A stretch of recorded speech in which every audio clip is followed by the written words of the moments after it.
Arcade Animals. We are on episode 10 of my Evercade cartridge review series. If you've not been following along with that, please go back and watch my other videos after this one. Today we're talking about Toaplan Arcade Cart 2. I've already covered Toaplan Arcade 1. I will leave a link in the description below so you can go back and watch that video. I cover the information about the company on that one. And today we're talking about the second cart from Evercade by Toaplan. It has 7 games on it. I'll show you some gameplay footage, tell you what I like, what I don't like, and at the end I will show you what my favorite game on this cartridge is. And all I ask is that you please subscribe to the channel, give it a thumbs up if you like the video, and leave a comment and let me know what your favorite game is on Toaplan Arcade Cart 2. So without further ado, let's jump right into it. Welcome to the Most Must See channel on YouTube. Welcome to...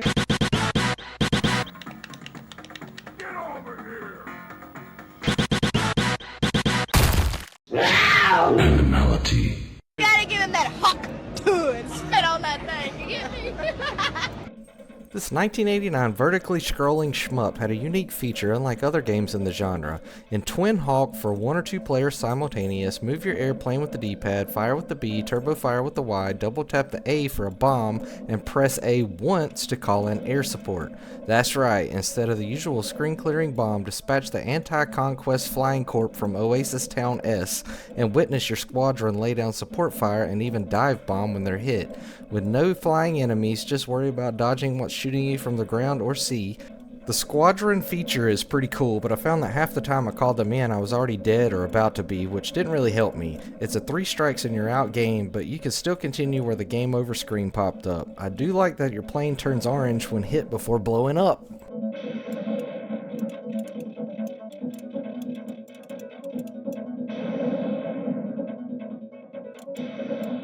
Some call me the Dark One. Others, the Lord of Death. Ready to battle an evil warlock who's kidnapped your friend? Collect cash and helpful items as you play through 1987's Wardner. It's a platformer with RPG elements. Use your money between levels for upgrades such as increased magic power. Defeat enemies along the way with simple controls of move, jump, and attack. Don't let this simple cutesy game fool you. If you don't move or jump at the right time and the right angle, you'll end up like me and not get very far. R.I.P. Mia, I tried.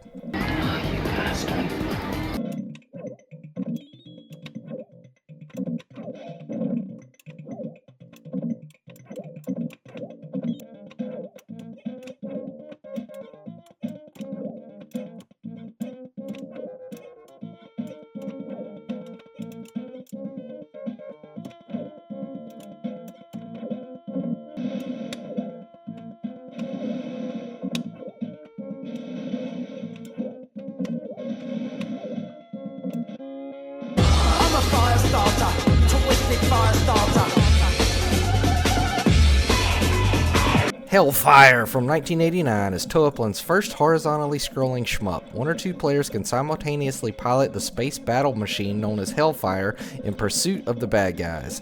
As Captain Lancer, make use of the 4 weapon configurations using the A button to change between them and the B button to fire. Grab power-ups along the way to help, especially since enemies can approach from all angles.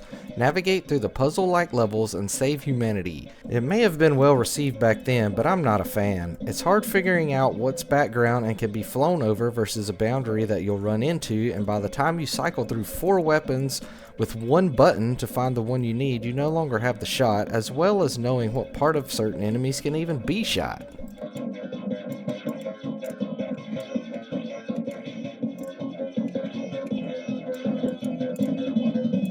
Toaplan, already being experts in the shmup category, decided in 1988 to branch out into new genres and decided to twist the throttle on a racing game. Still using their top-down vertically scrolling shoot-'em-up style, straddle your motorcycle and overtake positions in a series of races through the US and rally bike. As usual with arcade racers, you have controls of move, gas, and brake. Not usual of racing games, however, is having to pay attention to your fuel and stop at the GS or gas station icon to fill up. You'll need to get to that stage's qualifying rank before the end of the course. I found it hard having to stay on the road with some areas being a tight squeeze while anticipating the biker in front of me's movement to overtake them. Though I did grow up at a time long ago where we souped up our rides and only used the brake pedal at a stoplight to see if the next dude wanted to race. Beyond the reach of any normal human being, he is a world champion for a reason.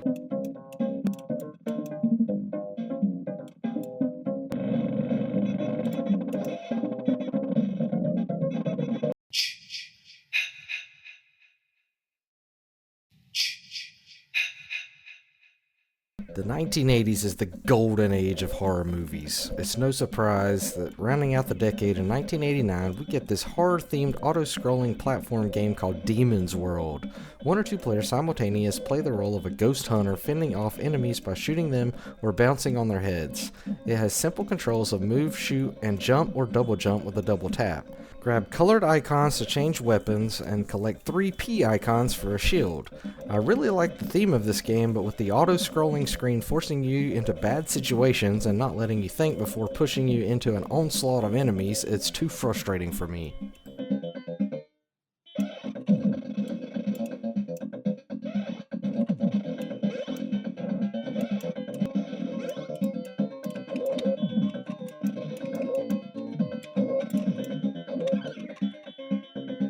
Pilot the Battle Tiger helicopter into a war zone and twin Cobra from 1987. It's the sequel to Tiger Heli.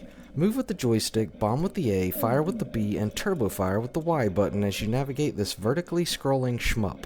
Grab tokens for power-ups and hold on to the star-shaped P tokens till the end of the stage as they give you the biggest score bonus. The helicopters are deliberately designed to move slow because the developers wanted players to experience all of the fun without having to think too much, even stating it to be, quote, a game that can be enjoyed even when drunk. All I have to say is helicopters are cool. This is for sure a replayable game.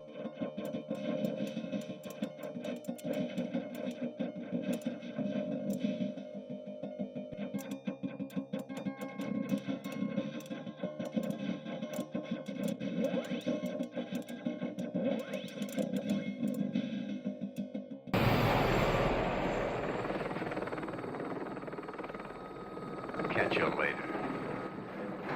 Cool! You mean I actually have frickin' sharks with frickin' laser beams attached to their frickin' heads?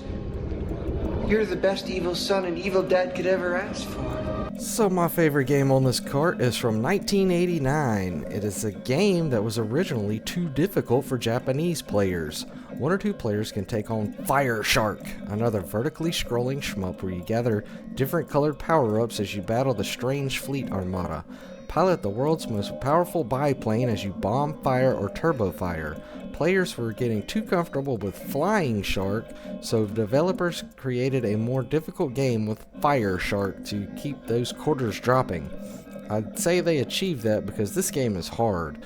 The power-ups fly around so fast that I find myself chasing them and getting blown up quick. If you're able to dodge enemy fire, which some enemies have a bigger load of rockets than others, you may have not seen the smaller plane that just circled around for you to crash into. That being said, I love the look and speed of this game, so challenge accepted. Especially when you can let the screen scroll a little before pressing continue to help move that difficult enemy off screen.